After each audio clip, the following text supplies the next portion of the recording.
What's poppin', my freeform renegades? You are tuned into the Freeform Network. Thanks for joining us for another fun episode of Freeform Radio.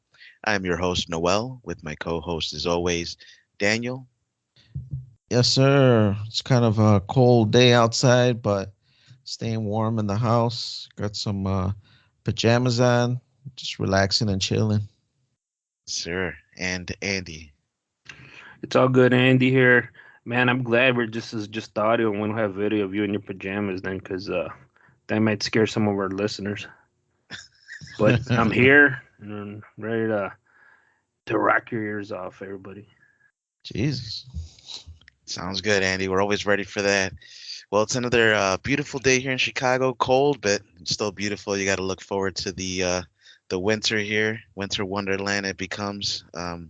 But wherever you listeners are, we hope you are sitting cool and feeling good. And let's just jump right into it. Let's start off with Daniel, if you can catch us up on your week and what you've been up to. Yeah, so it's been a pretty chill week. Nothing too extravagant, but I just beat that game that you were talking about a little while ago, Noel. That Actraiser, the re-release. I think it's Renaissance.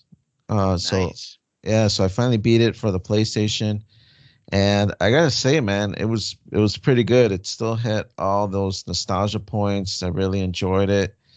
I think the remaster or the redone game was very well done. I enjoyed it. I enjoyed it. I thought it was really cool. Have you had a chance to even look at it, Noel? No, man, I have such a backlog with all the video games right now, but it's definitely on the list. I have it wish listed, so whenever it maybe goes on sale or something. How much did it run you? I think it was $30 or $25. I forget what it was, what it ran brand new. Um, That's in physical media or the download? no, this one was only download. Okay. They might have a physical. I know some of those like Japanese import companies, they sometimes print out copies of games that are typically just a digital only, but so hmm for collectors and stuff like that. But yeah, I got the digital copy, and man, it was really cool. I think one of the neat features was there was a toggle, not for the graphics, but for the music, which is a big part of this game. I mean, to me, if I hear one of the tunes from Actraiser, I automatically know what it is because it's so engraved in my brain from playing it.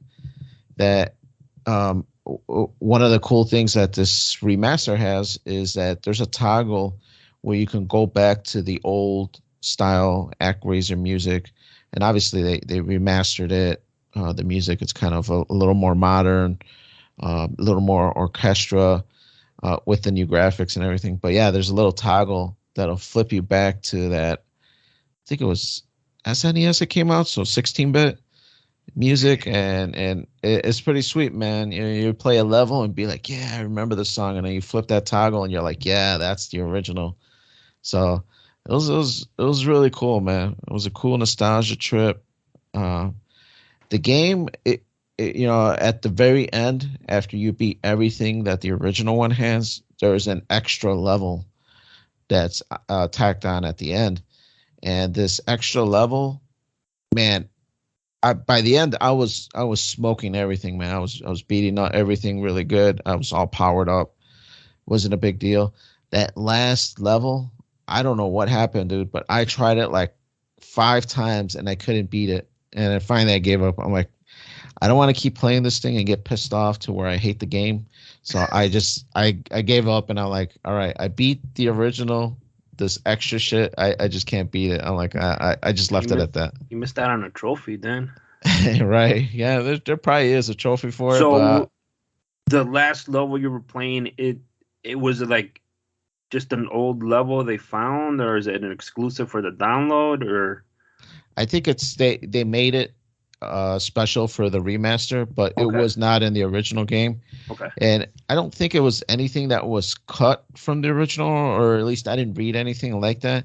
I just read that they wanted to give something new, which the game also has a couple of new mechanics just in the base game.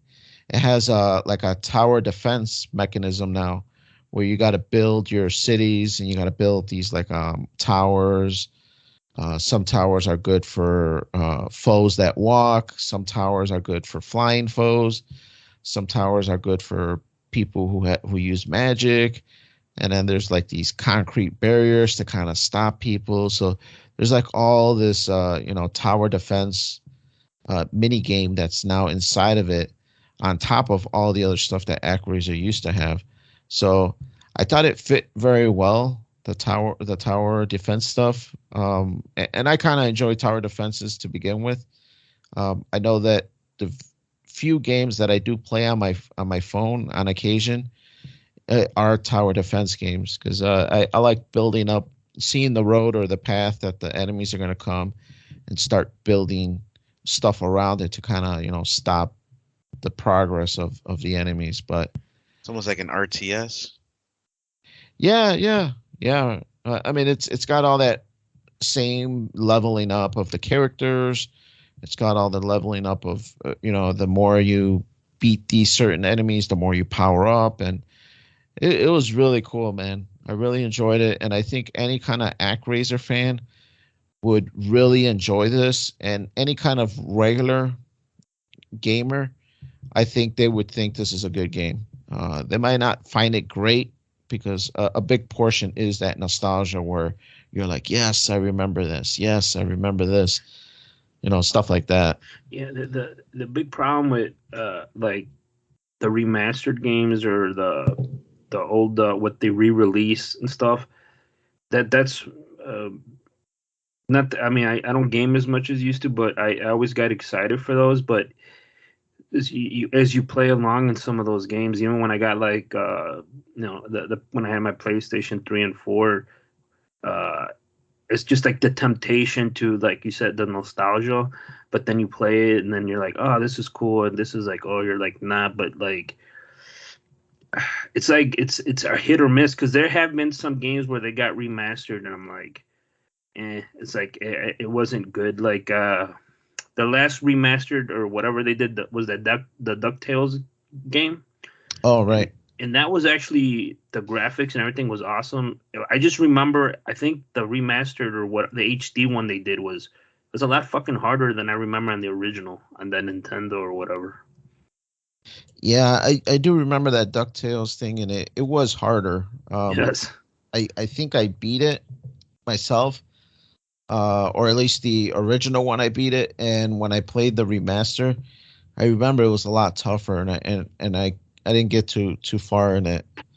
But yeah, man, sometimes remasters are hit and miss. Sometimes they carry on that nostalgia, and sometimes they fall flat on their face. I mean, I don't know if you guys heard, but GTA just recently released GTA 3, Vice City, and San Andreas, and they're remasters, not remakes. They're remasters where they up the graphics, improve some physics, some lighting, stuff like that. And man, I'm hearing a lot of negative buzz on it, and I was kind of excited for it. I was just like, maybe I won't pick it up for $60 kind of thing, but if it gets down to like $30, I might pick it up, because I liked these games when they first came out on PlayStation 2, but they've been getting a lot of negative buzz. I don't know if you guys heard about it. I read something on it, but I haven't heard good or bad or anything on it yet. I haven't heard much in terms of like negative reviews, but I've seen a few videos, or actually I saw one video of the GTA 3 gameplay footage in it. I mean, it looked cool. I don't really know what the negative reviews would be about, other than maybe the price point, because $60 for a game that's like over a decade old is kind of crazy. Yeah, I mean, if you think about it, it is 3 games. So for 3 games, Trilogy. Yeah, for 3 games, $20 each. That makes sense then. Yeah. Is it terrible? No, but at the same time, I get what you're saying. For me, being somewhat excited for this game, hearing that it's $60 kind of turned me off to it, where I'm just like, I don't know if I want this. But some of the negatives that they're saying is that it looks a lot more cartoony now. The graphic overhaul that they did to it, they made it not cell shaded, but they made it where it's more cell shaded kind of looking. And I guess people are not liking that. They're kind of hating that it looks weird. Well, And I'm sorry. Think about when they were released. Those were like at a peak PlayStation 2. I mean, how realistic do you want it to look, even with the upgrades? right. No, and to me the graphics aren't an issue. Obviously it looks different, but a lot of people are even complaining that some of the graphics or some of the characters were not given the love in the remaster and kind of cleaning up how they look and whatnot. So they look kind of shady and wonky. And then the other big part was that because they changed the physics, it looks weird. Like some of the characters, their bodies look weird because it starts contorting in weird ways that just don't look normal. And so people just started shitting on it. They're like, "Hey, man, this thing doesn't even look right. The characters look all weird, and they don't look normal. They like got like 5 articulating points in their arm, so it bends like all which way, and it looks really weird." So there's some people hating on it, and what can you really expect? But I think Oh, where some of the hate comes from is that it is $60, so people are expecting something. I'm actually Danny, reading here. There's an article here that says that the trilogy, the PC version, has been pulled from sale because of technical issues and bugs. Right. Yeah, it did get pulled off of the whatever server, the launcher that they have for it, the Rockstar launcher. So yeah, so man. I don't know. Danny just sent us a picture of on the chat we're on here on Skype, and looking at the picture he sent, yeah, that's for $60. It looks something like NFL Blitz 2000 or some shit with his Right. fucking arms being so jacked like that. So yeah, that is in today's world. Maybe the download patch, the update will fix that up. But yeah, that's kind of Looking at that, yeah, it looks messed up. That's not acceptable in today's world. Yeah, I did hear that they're working on a patch, so hopefully they'll have something soon. But yeah, man, it's a little disappointing. Makes me want to wait even more so that I get a better quality game if I do pick one up. But not too bad. I mean, I'm still excited for it because it still has a little bit of nostalgia for me. So Go ahead. real quick, then the $60 that's the digital or physical? Right now, it is only digital. Yeah. They don't have a physical. I believe the physical copy is coming out sometime in December, like the second or third Christmas, week of yeah. September. Yeah, something like that. So it is coming out, but hard copy, but just not right now. It's just digital across all platforms. I mean, it's even on Switch. So, um, for everybody out there, man, it sounds interesting, man. It's definitely something that you got to pick up. Um, and I guess without going too much more into it, the other sneaky thing that they did is they removed the original. So this is the only way you can play it now. The original copy, the unupres copy is no longer in the store, and you can no longer buy it. The only way you can play the originals is if you had purchased it previously, and it's in your downloads. Otherwise, you can't play the old style. So, yeah, kind of sucks for people if they're really hating on this thing. Yeah, For me, that's not cool. Yeah, I mean, it's that's why that's me being a love physical media. That's what I'm saying. Like shit like that would upset me. right, and people did bring up that point. They brought up, is this a something for the future? Because now that digital sales are like 70% of the industry now, Yeah. it's becoming more and more where people like digital rather than hard copies. Is this something that we're going to have to deal with more and more where old copies get removed off the store and you no longer have that option to even buy it? I mean, I bought it, so I got a copy of it digital, but the only reason I'm able to even play it is because they still let me play it. But there will be a day, I'm assuming, that that digital copy is not even going to be yours anymore. So we'll see.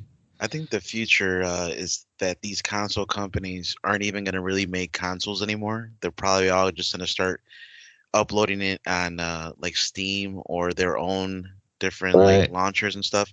Because computers right now, almost everyone has a good enough computer to play these games.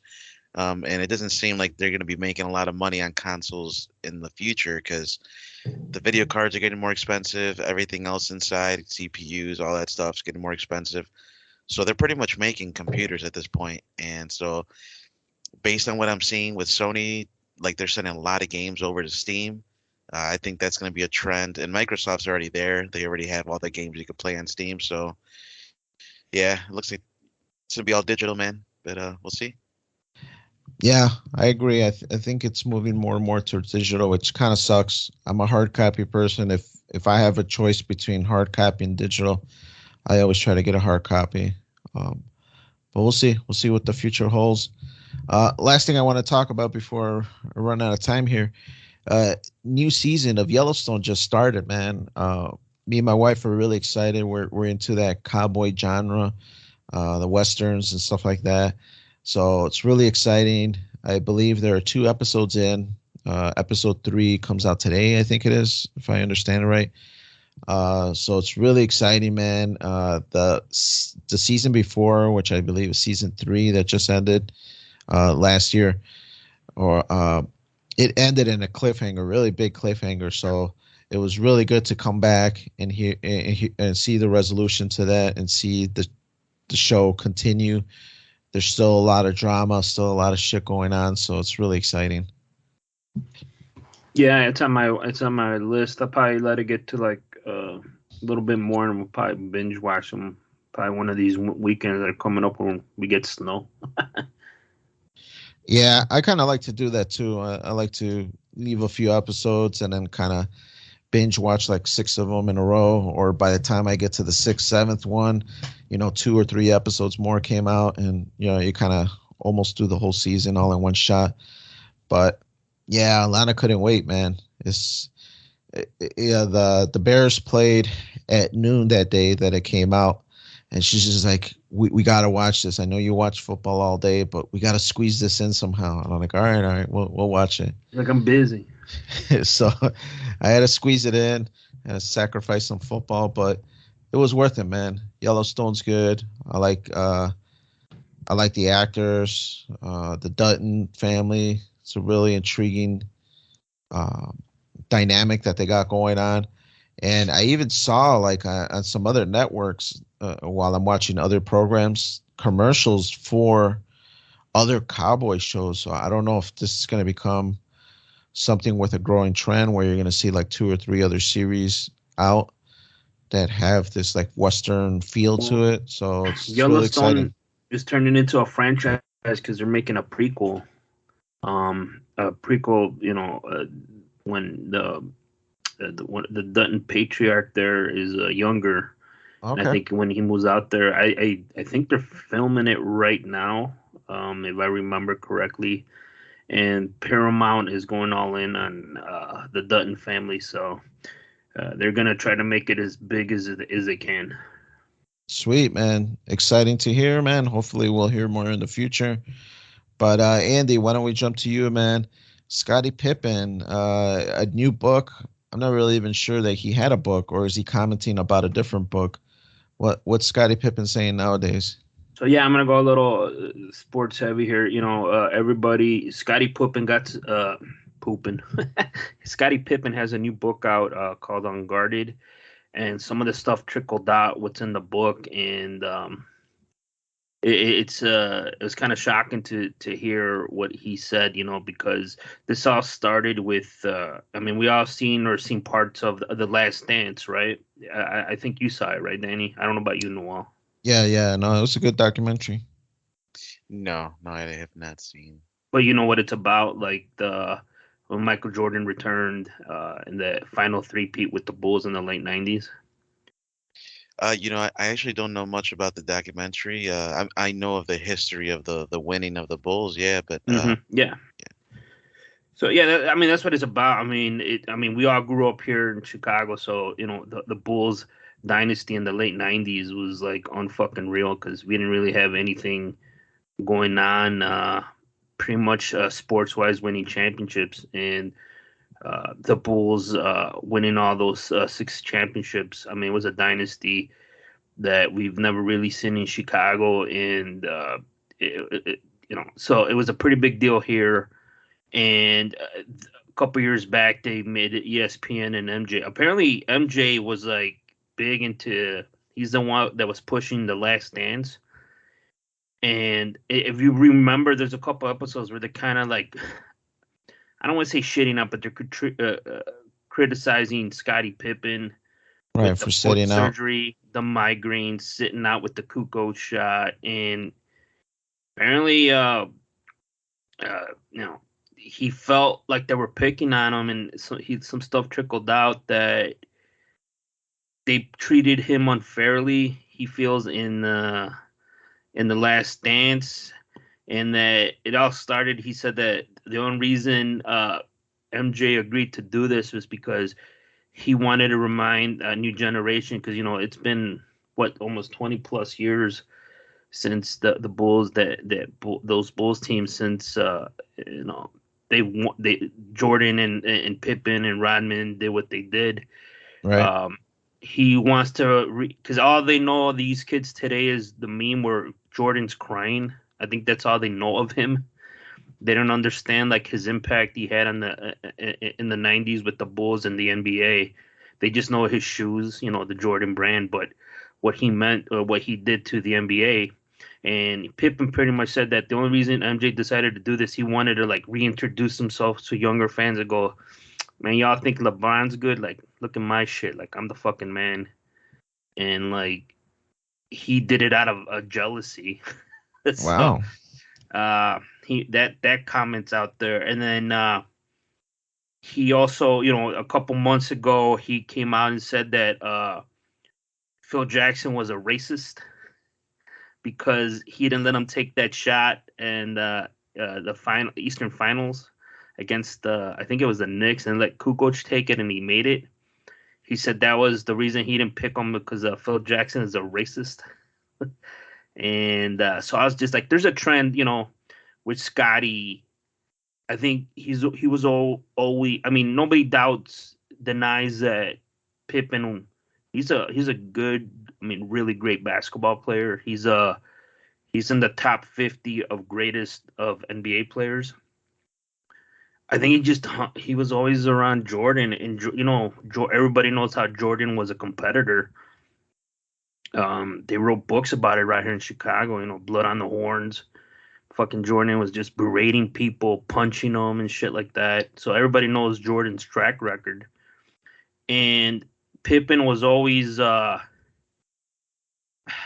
don't know how to explain it. I mean, from my dealing, what I've read and seen, like, he was always like, I don't want to say a whiner, but he always had drama, down to his contracts, disputes, down to his injuries, the way he's being portrayed, and he always felt like he didn't get his just rights, or just due. And this book, Scottie Pippen Unguarded, like, I heard some comments say the first chapter he calls Jordan selfish, and I'm just like, damn. And I mean, without reading the book, I got to read the book. That kind of took me aback. I'm just like, well, what's selfish about Jordan? I mean, the guy was a fucking competitor. He has a track record, off the court, and in the business world. Jordan never once complained about his contract, and he was severely underpaid when he was with the Bulls. Pippen, when he signed his extension, he complained a lot about he had a bad back, and they told him, "Don't sign this contract, dude. Do not sign it." He's like, "Hey, man, I need to get taken care of now," and he signed it. And then the next year, he started bitching about he's underpaid. So, I mean, that's proven. You can research that. He's been very vocal about that. He even talked about that on The Last Dance, and he talks about how Jordan couldn't have won those championships without all those players. And with some of it's true. I mean, Scottie Pippen's a Hall of Famer. Dennis Rodman's a Hall of Famer. I think Kukoc is if he's not, he's going to be a Hall of Famer. I mean, he said that himself, and that's a pretty big. How can you not win championships with those players? And he kept going back to how the Last Dance they just made him look really bad, and he thinks that's all perpetrated by like Michael Jordan, and he feels like it was a personal attack. Well, Michael Jordan is very competitive, and I can see how he might be perceived as what did he call him? Jealous or Selfish. selfish? I could see how he's perceived maybe as selfish. Being a leader, sometimes you don't pass the ball. Maybe you see the opportunity and you seize it for yourself because you're the leader of the team. So I could see that because you're right, Andy. Scottie Pippen is a great player, but he's always going to be Jordan's wingman. He's always going to be second fiddle to Jordan. When Jordan left, Scottie tried to become the man, and he struggled. He struggled to become that man. And then when Jordan came back, there was some turmoil, but then it got straightened out, and then they won a couple more championships. But Scottie is not at the level of Jordan, so I could see where he has difficulty living in that shadow. I mean, Jordan was awesome, so it would be difficult for somebody to live underneath that shadow. But you're right. I do think The Last Dance puts Scottie kind of in a bad light because they do talk about how he sat out and how there was money disputes and his back issues and whatnot. So I get that. And I've seen some Scottie Pippen interviews like in the recent years, and he seems a little spiteful. He seems a little upset. At his old age, like he's resentful. Right. Yeah. Of what he had, and like he wants more accolades. And I think some of it's money. He wants more money. He has had financial, what I read allegedly, had some financial issues in the last decade or so. So yeah, I mean, at their age, the way he's talking, it's kind of shocking. And he's taking shots at like Jordan. He was on Good Morning America, or no, I'm sorry, not Good Morning. He was one of Dan Patrick's show, I believe, and he goes on there. He goes, you're gonna have to research that one. I think it was Dan Patrick. He goes, yeah, the flu game. Jordan. Everybody gives Jordan accolades for playing the game when he had the flu, but he goes, I played with herniated disc. Like nobody's telling me I'm the fucking man. And I'm just like, well, man, you're not fucking Jordan, And like Jordan, that game, brought us closer to winning another championship when he could have sat it out. So, and when I just recall when he had migraines and back spasms, like he would sit out. I mean, that was like, I'm not saying he wasn't tough, but he would sit out, which is fine. I mean, but yeah, man, it's just it's disheartening to hear all this shit because we put those Bulls championships and those Bull players in high regard here in Chicago, and every team has their drama and the internal fighting and shit. But I always thought that MJ and Pippen, I mean, had a good relationship on and off the court. But it sounds as more now it's on the court only. Or unless he's just talking all this just to push the book. I mean, because he's always had issues with other players, and he's never been shy not to say what he thinks. So to me, he's like, has he buried all this shit in like the last 20 plus years against Jordan? He's just been holding back, and then he saw The Last Dance. I mean, like they're making me look like a fucking fool. Like fuck this. Or is he just trying to sell a book? I mean, that would be frustrating. I guess at a certain point, you do feel you have to defend yourself. if you feel like slighted or offended. And I could see that he probably feels like he's always been that second to him, second to Jordan, kind of like Batman and Robin. Like Robin will never be as important to the world as Batman. You know what I mean? Like how many Robin comic books do they sell versus Batman? How many movies about Robin do they make versus Batman? So it's like one of those things. He just probably never felt he got the appreciation he feels he deserved for what he did in the team. Right. And there might be some reasoning to that to some point, but I mean, ultimately, it comes down to what are you doing to market yourself? What are you doing to put yourself out there? There's plenty of examples out in the world where, there's people that were part of an organization that was big or massive, but they themselves as individuals aren't really that popular. Like the Degeneration X, for example, Triple H made so much more happen after that, or NWO. Hulk Hogan made a lot happen after that, whereas some of the other members of NWO, where the hell are they now? Like no one knows. They just fell off the Well, map. I mean, Right.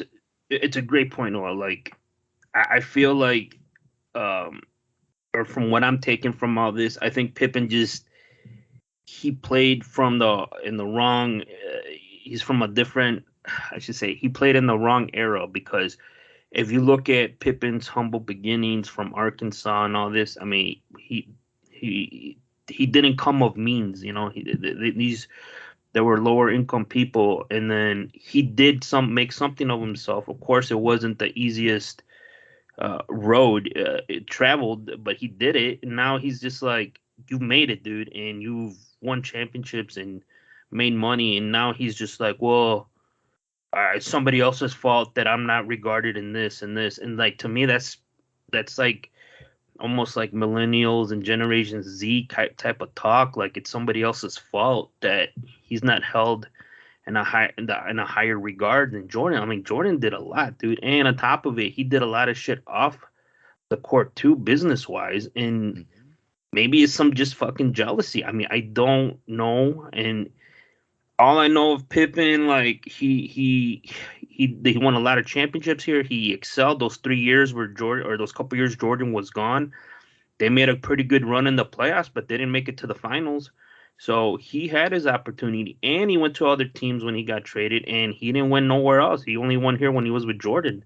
So he had an opportunity to win on himself. Jordan too, when he retired, he went back, but I mean, it's just they lost some of their skills as they got older. But and Pippen went into some super teams. And when he went to Houston, he was there with Barkley and some other guys, and they didn't win shit. And I don't know if it's because of the age, but yeah, to me, this just comes off as like bitter and petty, and it's kind of fucking sad. And I'm leaning towards more it's a financial, like they say in wrestling, it's a work. So he's like, I gotta stir up, like Eric Bischoff says, controversy creates cash, and I think this is what it's gonna come down to because as far as I could remember, I always read that he's always complained about money. He's always been in financial straits, and that I think he's coming off as like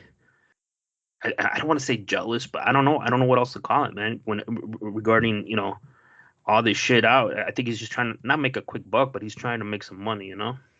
I think when you get accustomed to a certain lifestyle, it's really hard to go back to like what it used to be.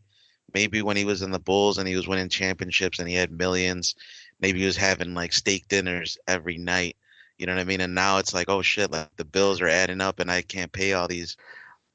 All I know is there was a Michael Jordan restaurant. There ain't no Scottie Pippen restaurant. That's all I know, right? I And I I think if you asked like Bill Cartwright, Paxson, Armstrong, all them guys, they know their role and the piece that yeah, they played in the championship. yes, And to me, I think Pippen's having difficulty seeing his accepting spot his role. right, and he wants to be a bigger player and be at equals with Jordan. Where, in all honesty, great player, but he's not an equal to Jordan. He ain't a Jordan, but a great player, all for the There, most part. there's a great story that I'm reading because one of Pippen's things was like Jordan used to rat on motherfuckers like I was the better teammate, and just to show where Jordan is like a fucking alpha male. I mean, you guys remember the center Will Purdue, both center in the first three runs, and the story goes that Jordan wouldn't call him Will Purdue, he would call him Will Vanderbilt, and Purdue was always like, "Hey, my name is so and so. My name is so and so." And Jordan goes, "I'm not gonna call you that. I'm gonna call you Will Vanderbilt because you're not even a good enough player that you would have been able to play at Purdue. So I'm gonna call you. Probably could have made it at Vanderbilt." So, and the guy helped him win rings and shit. Like that's how of an alpha male fucking Jordan is. And I don't know. That sounds more like an asshole to me. nah, man, it's just hey, man, he mortared a Vader mortar, and they got some rings out of him. He's like, I'm Jordan, you're fucking this guy. Like, fucking listen to me. But The two that's what happens, man. Successful people are you kind of called it. No, you're an asshole, and you gotta be to be successful. You're not wrong sometimes, yeah. And it takes a different type of person to be like that. But we gotta move on here. We gotta go see what's up with Noel because I see he's been. I see he watched the movie Old Henry. What's that about, Noel? It looks interesting. I see your little comment here. It sounds like it's a Western. Yeah, man. It's definitely a gritty, like dark, old school Western movie that's made modern. It actually came out this year. Um, so this one came out this year. Stars Tim Blake Nelson. I don't know if you guys know who that actor is. He's been in a good amount of like popular movies. Oh Brother, Where Art Thou? He was in the movie Holes in 2003. Syriana, Incredible Hulk. He was in Lincoln, Watchmen. He's been in a bunch of things. He's been around for quite a bit, and I recognize him as an actor in all the movies I've seen him. So I thought, hey man, it's worth a shot. It looks pretty cool. It seems like a nice old school Western movie that I don't really see too much of those. So I kind of was in the mood and I saw this and I have to say it's pretty freaking good, man. I know you guys like your westerns, so I thought I'd bring it up and get this on your radar. Hopefully, you guys get a chance to watch it. It's not too long. It's about a little over an hour and a half. Um, Came out at a film festival, so it didn't exactly make a lot of movie, but it is pretty praised. It's pretty good reviews on it. And just a quick summary. So it deals with the titular character Henry, um, and his son Wyatt. They live on this farm, kind of out in the middle of nowhere. Like it's not really in a big town or anything. It's just like farmland and just open plains and shit like that. And so one day they're just doing their own, their regular thing, routine, feeding the animals, watering the plants, all that shit. And a horse out of nowhere comes towards their property, and it has blood on the saddle. So Henry's like worried. He's like, "Oh shit! Like maybe there's someone dying out there." So he tells his son to stay there, and he goes and looks for this the owner of the horse, and he finds this guy that's pretty much near dead. His name ends up being Curry. They find out his name, and next to him is like this massive amount of cash. It's like in this satchel and like this sack. And so Henry, he grabs Curry, the guy, and he grabs the sack of money and he brings it back to his farm. He hides the money and he chains Curry up to the bed just because he doesn't know who the hell this guy is. He doesn't want to risk this guy being a murderer or a robber or something like that. And turns out there's a bunch of people looking for Curry and that money. There's three outlaws that end up coming to the farm and they look for that guy and the money. Henry kind of tries to protect them, and he's like, "Nah, I don't know what you're talking about. No one's here. I haven't seen any money, nothing." And I don't want to spoil the movie. Let's just say it goes sideways. Obviously the movie has to be entertaining, so the three outlaws don't exactly believe him, and they end up coming back. And well, you already know what happens in westerns, man. If you've seen them before, you'll. This is not that different from other westerns. It's entertaining. It's gritty. And it has an iconic character from history that's like I don't know if I should spoil it. It's kind of cool reveal at the end. Um, I thought it was kind of cool that one of the characters' name is Wyatt, so I'm assuming Wyatt Earp might have something to do with this. Well, it's Henry. That's the main attraction, I should say. But like I said, I don't want to spoil it, but it is a cool, very popular character in history, in Western history. So his name Henry isn't his first official name. It's his middle name that he uses to kind of live a new, fresh start, like a live a new life with his son. And so that's why it isn't until later on in the film he gets discovered for who he used to be, which is a notorious person in Western history. And so I'm not going to spoil anymore. I do think you guys should watch it. It's also got some other recognizable names. Steven Dorff, remember from Blade? All right. He's in it. He's one of the outlaws, and really good acting throughout the whole way. It was believable to me. Like if I saw this, I would have been, you know, pretty freaked out if that happened to me. Just in the middle of nowhere, you have to defend yourself. It's not like you can go get the sheriff. It's like a freaking hour away, and these guys are ready to kill you for that money. So definitely worth a watch. An hour and a half, not that much time. So yeah. Yeah, Yeah, sounds good. Alana, I knows, because she has this Yellowstone itch, and since we're like waiting for the next episode, actually on the ride home yesterday, she's like, "Yeah, do you got any Western movies that we can watch?" So I think this is definitely one that we're gonna have to check out and see, and I'll let you know if it was as good as you're saying it is.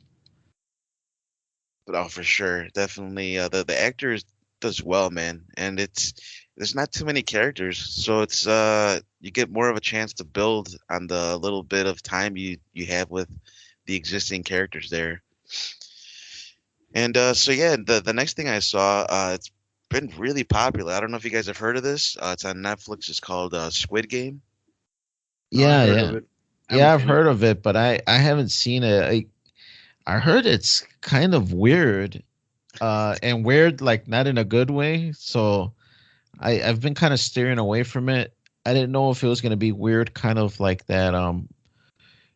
Netflix, I think like a year and a half ago, had that suicide TV show where teenagers would watch it, and then it like the suicide rate increased while that show was coming out at Netflix. So I didn't know if it was like that kind of weird, and so I've been kind of steering away from it. Oh, that's interesting. I haven't heard anything about that, about it being like weird in some kind of like dark macabre sense, but no, Yeah, I don't know if it is. It's just that that's what I heard, that it's a weird show, and the first thing that clicked in my head was like that suicide thing that happened like a year or two ago. The Squid oh, I Game. see. I know it's everybody's watching because even my mom watched a couple episodes. She was telling me about it.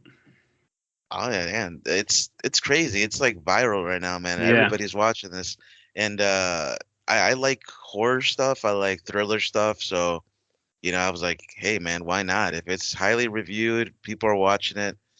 That doesn't deter me. I'm not the biggest person on following trends. I only watch what I want to watch. I don't care if other people are watching or not. But Squid Game legitimately looked interesting, and so I started watching it. The first episode had me hooked. I was like, holy shit! Like people are onto something. I can see why people like it. Um, it feels really dark, really real. Deals with poverty and people willing to do anything to make to get out of the situation they're in. Desperate people will do desperate things, and there's like an organization of like mysterious individuals who you don't know their identities, but they fund and organize this kind of trial, this game, or set of games. It's not just one. It's like a set of like six games. Like Hunger Games? Something like that. But it's indoors. It's on a remote island, but it's the contestants don't know exactly where they are. They sign up for it, but they do so in a desperate fashion to make money because they're literally either dying, they're living on the streets, they're in debt. You know, the situations vary between individuals, but there's hundreds. The number goes up to 456, and these contestants are going to compete in literally children's games. This is by the way, this is in Korea.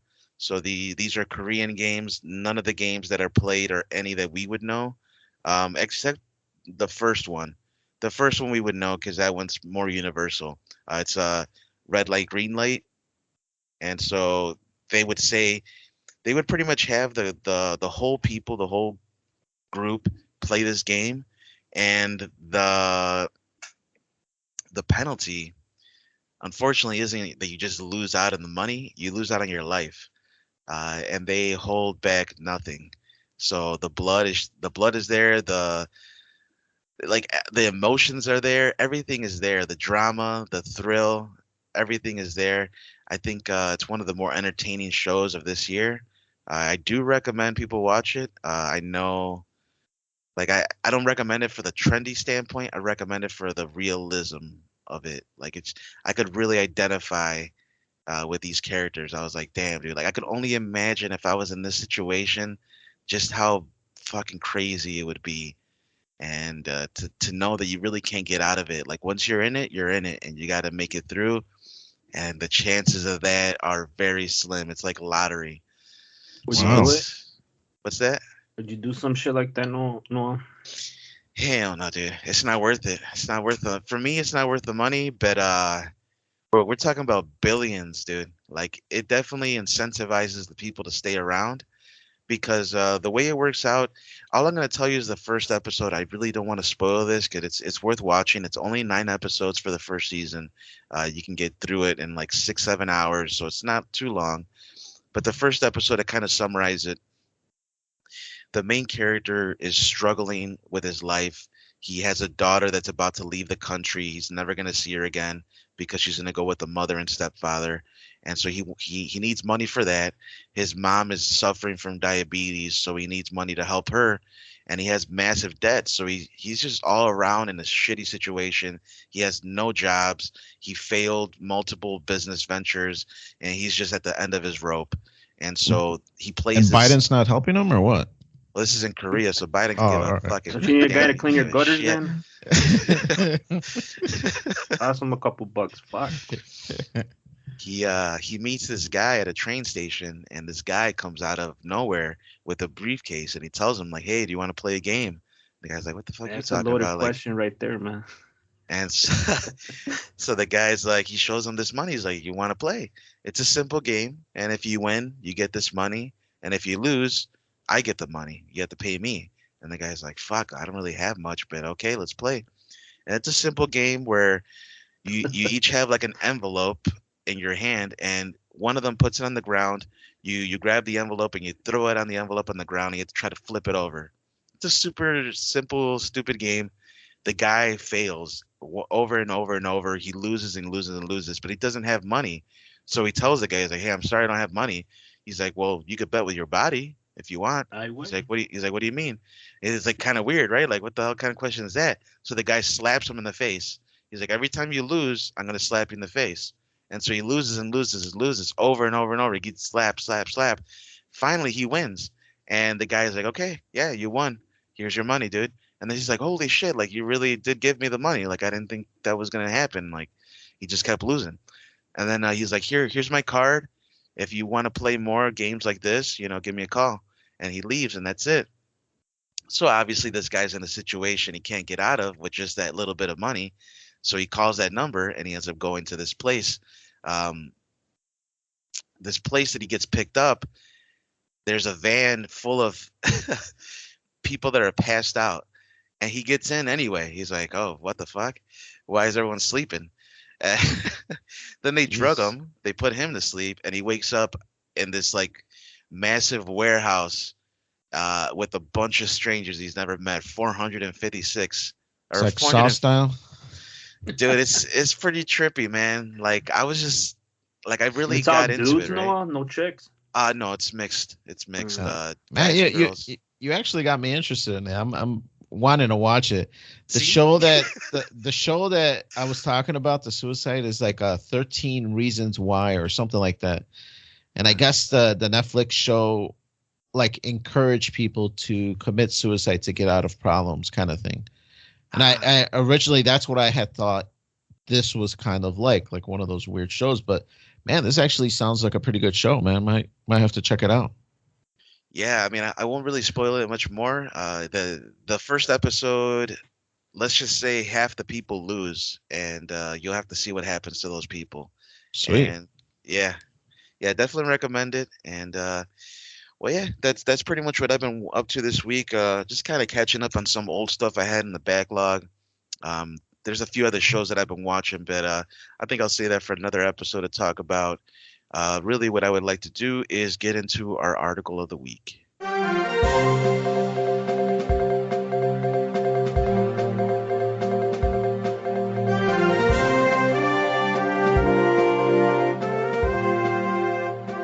Okay, so we got this article here is from Business Insider.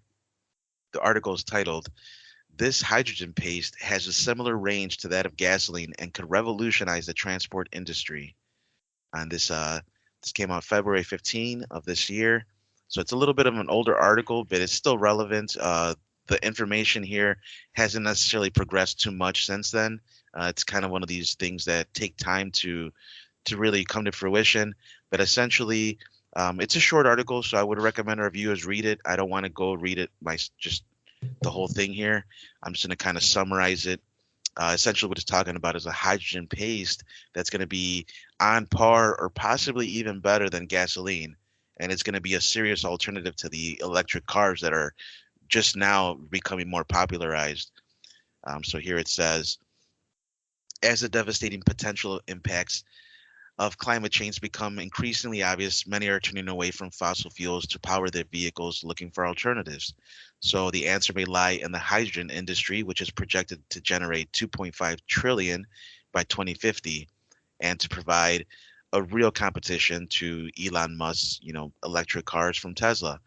So a team at the Fraunhofer Institute of Manufacturing Technology and Advanced Materials, or IFAM for short, in Germany has now developed a hydrogen paste called Power Paste that should be easier, especially to use in smaller vehicles. So they've talked also about how there's hydrogen-powered motorbikes and scooters. There was a French startup back in 2018 that released these kind of offerings, but the price was a little bit too much for the market at $9,000 per bike and 36,000 for each charging station. It was just a little bit too much to catch on, and so people weren't really into that. But Power Paste might be able to solve all those issues with this new substance they made from magnesium. And you could store it in your vehicle in the form of a cartridge, and the cartridges could be swapped out pretty easily, and you could just fill it with a new one and a tank of water, and then you're ready to go. It's possible to get the same mileage that you would with gas, and so a lot of people are looking into this. And the paste doesn't decompose until you get around like 480 degrees Fahrenheit, so it shouldn't really be a problem having it in your car, even if you're out in the sun and it gets hot and stuff like that. And it has like a really high storage density, so it's a lot of energy packed in this one little cartridge. It even compares it to having more energy than a 700 bar high pressure tank. I don't really know much about pressure tanks, but 700 bars doesn't sound like a small amount, so it should technically have a lot of energy to output. So people are just saying that it's going to be a viable option for cars in the future, and the hydrogen industry looks like it's going to grow significantly, enough so that Jeff Bezos and Bill Gates have even already backed up this startup called Zero Avia. It's a company I'm actually going to start looking into, and it might even be an option for stock, for investments in stocks. We'll see.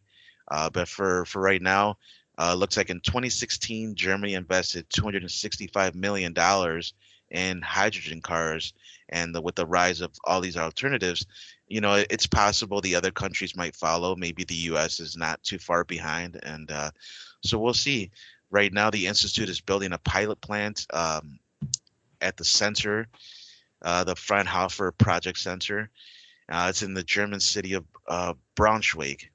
So that should open up later this year. If it's not already, I'm gonna keep an eye on this and kind of keep you guys updated. But that's pretty much it for Power Paste. Yeah, I think it's kind of cool that bigger giants like Bezos and Gates are actually looking into it. It almost makes it sound more viable that these bigger companies are looking into it rather than it's just a small guy that's trying to make, you know, gasoline out of manure kind of stuff, like that kind of talk. I mean, yeah, it's the article. First of all, for some clarity here, I got Bella with Business Insider. I don't like them. They attacked Dave Portnoy this week. I don't know if you guys know about that. They smeared his good name. So, but second of all, the article does make some kind of raise some questions in my eyes, like always. So when all this new technology comes out, they're always talking about try to bring it out to the masses, like that bike, which was like $9,000. They use this stuff. I think going forward, they should focus. And the other thing was they could use it to power like smaller cars, but like in America, a lot of people got trucks and bigger vehicles. So I think they should focus more when they, because they're so worried about so much about climate change on bigger vehicles like big trucks and all that, and try to make those more efficient or use something alternative to emit to help the climate, because it always like they try to focus on the masses, and like when all this shit initially comes out is always super expensive, and right off the bat a lot of people are leery of anything new because of the price, and over time shit goes down. And if it's good as it claims to be, I think in the long term you'll see more people adapt to it, or some of the bigger company, the manufacturers of the vehicles might start including it. But it's kind of hard with such a built-in industry that we got, especially with vehicles. It's just to get to electric. Electric's been around forever, especially with cars, and they just barely Tesla fucking pushed it, and now they're all talking about making it. They're finally getting around to it, like, and it's a slow fucking rollout, with the electric vehicles. I agree, man. It's definitely a complicated issue. To make an electric car, you need fossil fuels for the production. So it's like you can never really truly get away No. from fossil fuels. You're Hmm. always gonna need it.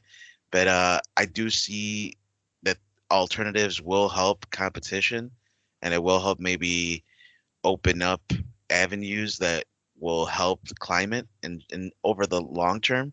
Maybe not right now, maybe not in the next 10 years, but in the next 100, 200 years, maybe these alternatives will lead to less reliance on fossil fuels so that we'll not only have a reserve, but we'll also, bring down emissions slightly. The cost though, that's where it's at right now, and you're right, man. It's just way too expensive. I think the best way this can be utilized is by going to people that have the money to spend, like companies that use, fossil fuels for transportation, like all the ships that, the containers, the trucks, the trains, the Yeah, airplanes, exactly. Yeah, I the mean, supply chain essentially. that is shit that's moving nonstop, 24/7, along with cars. But the cars, a smaller vehicle, a family vehicle, has more impact on a family than like the other shit. And like, I mean, cars here in America to begin with, they're kind of expensive right now. And then if you're adding more cost to that, like they're not gonna fucking buy them. I mean, like I was looking at a brand new truck just for the fuck of it, a new pickup truck, like kind of similar to what I have now. It's like $60,000 plus. Like I'm Right. looking at it like I have no kids, but I'm married. But a family of four, like, I mean, unless you're fucking making bank, I don't know who the fuck's gonna buy that vehicle. I think it's just rich people. They keep making them, so they keep selling them, so somebody's buying them. It's a dangerous game, man. Some people are not the best, most responsible financial Yes. decision makers. So, you never know, man. Some people default on shit, but I just read that like F1 Ford F1 just fully made the first full hybrid pickup I haven't even looked into that, and I know it's a little bit more pricey. I haven't even looked at the price and like what's the MPGs on it. So, and I'm pretty sure that's gonna be more expensive than the normal 6 or 8 cylinder one. So, Yeah, I would I, think it would be a few grand more. yeah. I guess it's gonna come down to, fuel efficiency, how expensive gas is, and maintenance and all that. It's a lot of But numbers to calculate. didn't Obama put something in to have vehicles by a certain year with better fuel efficiency, like over 20 or 25 miles per gallon? Do you remember something like that? I think so. It sounds familiar. It sounds Right? like something he would have done, but I don't know if that got overruled or thrown out Yeah. since then. That's why with the pace stuff, I was like, "Yeah, this sounds awesome," but it did it. I just said it's better for the climate. I really didn't see the efficiency side of it. I mean, I don't know how. Like for me, we live in the Midwest. Like, how's that shit gonna be in the cold weather? I mean, I don't know if that's good or bad. It That would, that it would was probably always be my better. that's always my shit. Yeah, because It'd it probably be gets pretty better. cold here. Is it gonna be should be better than knowing what I know about I mean, I believe hydrogen? so, but you never know because it does say to fill a water tank. So if that water tank freezes, then that's not so good. Yeah, well, that's what uh, I'm saying. I don't know, And I man. remember hydrogen stuff. I remember hearing that stuff, vehicles like that from under Bush, the second Bush Jr. And I don't know, they put some big money into that too, and I don't know what came of it. And that was like what two presidents ago. So yeah, I was leery about new technology because the way the system's set up is so. And if it is efficient and if it is good, it takes a long time to transition over.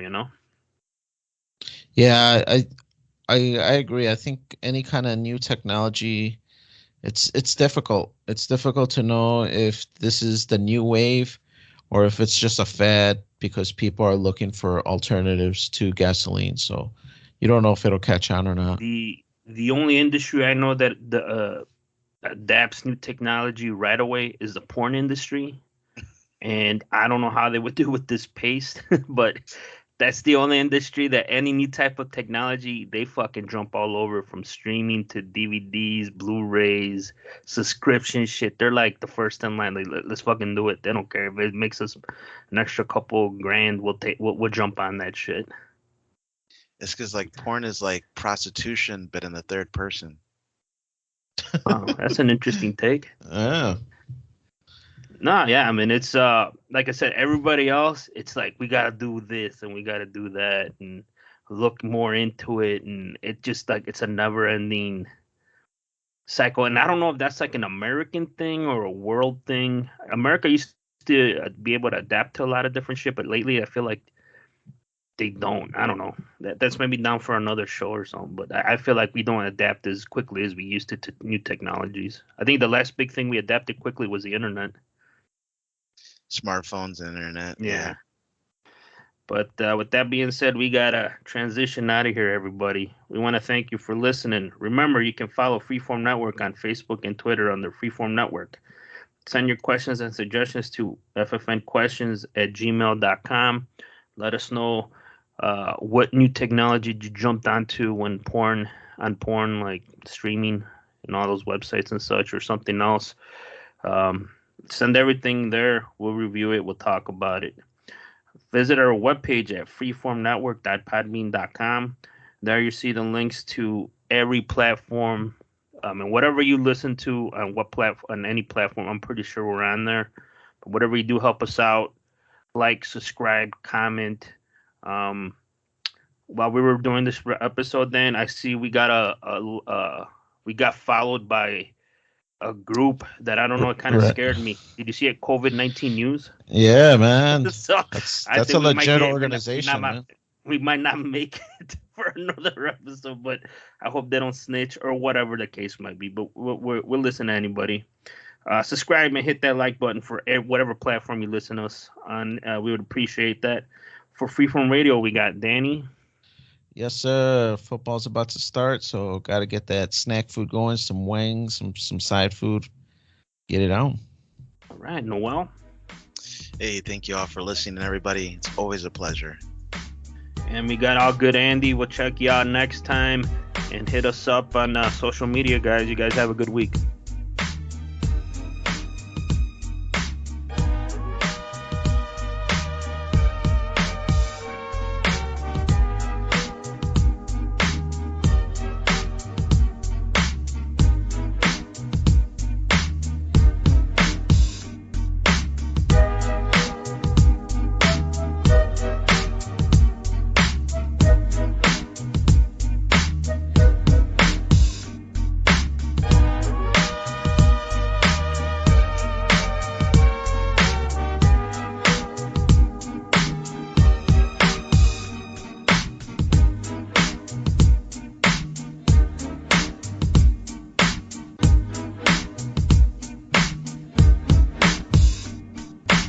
That was cool, Dad.